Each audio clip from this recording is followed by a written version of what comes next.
Hello दोस्तों, नमस्कार दोस्तों। आज मैं आपसे मॉर्गन हाउसल की book the psychology of money की समरी आपसे शेयर करूंगा, जिसमें आप सीखेंगे कि पैसे का इज्जत कैसे करें, अमीर कैसे बने रहें और अपने पास जो भी है उसी में कैसे खुश रहें और हम्बल बने रहें। वैसे तो अमीर बनने के अनेकों रास्ते हैं, लेकिन अपनी अमीरी को बरकरार रखने का एक ही उपाय है और वो है अपने पैसे की वैल्यू को समझना। तो चलिए शुरू करते हैं। Number 1, don't waste money.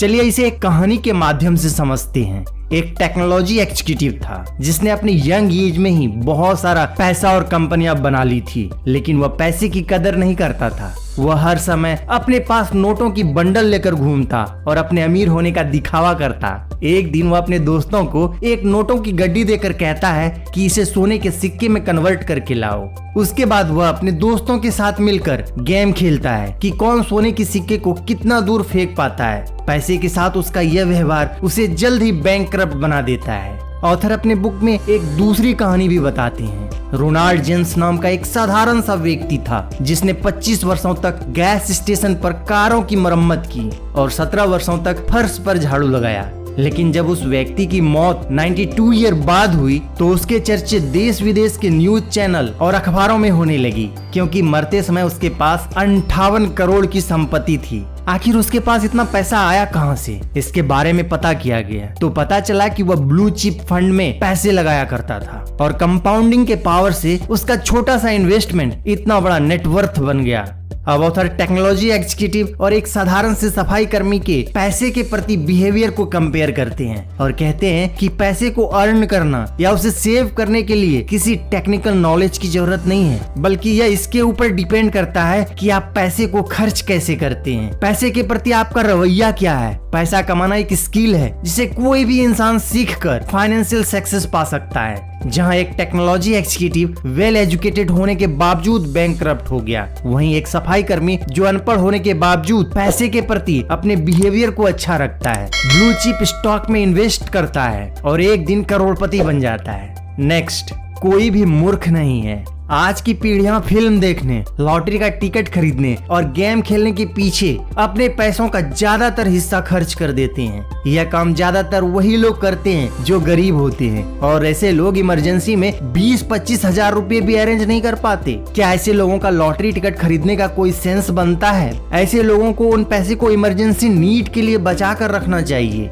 जो कि वो लोग नहीं करते हैं। उन लोगों का कहना है कि पैसा सेविंग करना हम लोगों के लिए पॉसिबल नहीं है, क्योंकि हम जितना कमाते हैं उससे कहीं ज्यादा खर्च हो जाता है। हमारे पास सेविंग की पॉसिबिलिटीज ही नहीं है। ऐसे में बड़ी गाड़ियां और बड़े घरों के बारे में सोचना, ये सब हमारी पहुंच से बाहर है। इन्हीं सपनों को पूरा करने के लिए हम लॉटरी का टिकट खरीदते हैं। ऑथर इस कहानी के जरिए लोगों को ये संदेश देना चाहते हैं कि चाहे वह व्यक्ति गरीब हो या मिडिल क्लास से बिलोंग करता हो, वह अपने फाइनेंशियल रिलेटेड फैसले एक्सेल सीट का एनालिसिस करके नहीं लेता, बल्कि वह अपने फैसले परिस्थितियों और भावनाओं से प्रभावित होकर लेता है। ऐसा हो सकता है जो फैसले मैं लूं वो आपको मूर्खतापूर्ण लगे, या यह भी हो सकता है कि जो फैसले आप ले वो मुझे मूर्खतापूर्ण लगे, लेकिन हमारी फाइनेंशियल सक्सेस या ग्रोथ इस बात पर डिपेंड करती है कि हम परिस्थितियों और भावनाओं के ऊपर नियंत्रण कैसे रखते हैं, हम अपने पैसे को किस तरह से मैनेज करते हैं। नेक्स्ट, भाग्य और जोखिम। भाग्य और जोखिम के बारे में ऑथर का कहना है कि भाग्य और जोखिम भाई भाई है। जीवन में हर नतीजा व्यक्तिगत प्रयासों और भाग्य पर भी निर्भर करता है, जिसमें जोखिम भी शामिल होता है।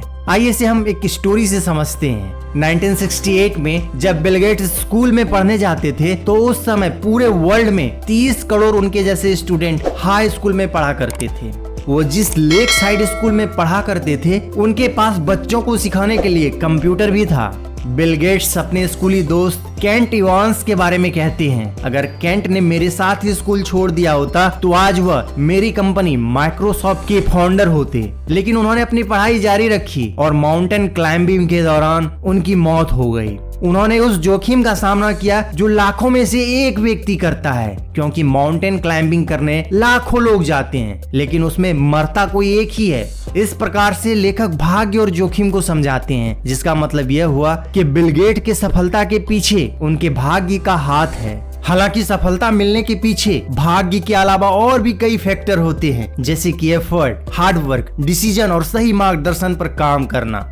नेक्स्ट, कभी भी पर्याप्त नहीं।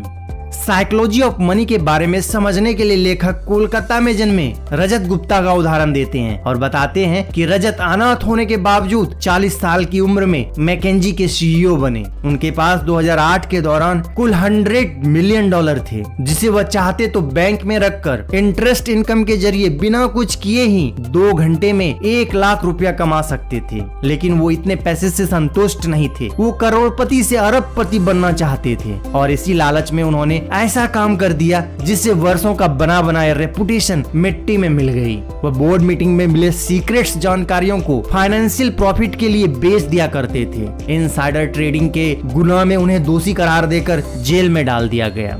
ऐसे बहुत लोग हैं जो अपनी फाइनेंशियल गोल को अचीव करने के बाद भी दूसरा फाइनेंशियल गोल अचीव करना चाहते हैं। ऐसे लोग रुकते ही नहीं, लेकिन ऐसा ना करके पैसे से ज्यादा अपने परिवार और सुख शांति को महत्व दें, क्योंकि ज्यादा पैसे का लालच आपके दिमाग की शांति को भंग कर सकता है। इसके अलावा दूसरे व्यक्ति के फाइनेंशियल ग्रोथ से अपनी ग्रोथ की तुलना ना करें। जैसे कि मेरे दोस्त के पास रेंज रोवर है, ओडी है, तो मेरे पास भी होना चाहिए, ऐसा ना करें।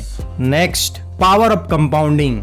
वॉरेन बफेट जब बच्चे थे तभी से स्टॉक मार्केट में इन्वेस्ट करते थे। आज के समय में उनकी नेटवर्थ $86.5 बिलियन है। इसमें से उन्होंने $81.5 बिलियन रिटायरमेंट यानी कि 60 वर्ष की उम्र में इकट्ठा की। इसमें कोई संदेह नहीं, आज के समय में वॉरेन बफेट अद्भुत इन्वेस्टर हैं। लेकिन उनके जीवन से यह सीखने को मिलता है कि पैसे बनाने के लिए कॉन्स्टेंटली इन्वेस्ट करते रहना चाहिए। जहां एक नॉर्मल इंसान 20 वर्ष की आयु में पढ़ाई करता है, वही वॉरेन बफेट उस समय $9.3 मिलियन के मालिक थे। इस उदाहरण को देखकर ये कहा जा सकता है कि वॉरेन बफेट की कामयाबी का सबसे बड़ा रीजन छोटी उम्र से ही इन्वेस्टमेंट करना था, जिसे उन्होंने रिटायरमेंट की उम्र तक कंटिन्यू रखा। दोस्तों, ये थी साइकोलॉजी ऑफ मनी की समरी। आपको ये वीडियो कैसी लगी हमें कमेंट करके जरूर बताइए। वीडियो को लाइक करें, शेयर करें और चैनल को सब्सक्राइब करना ना भूलें। Thanks for watching.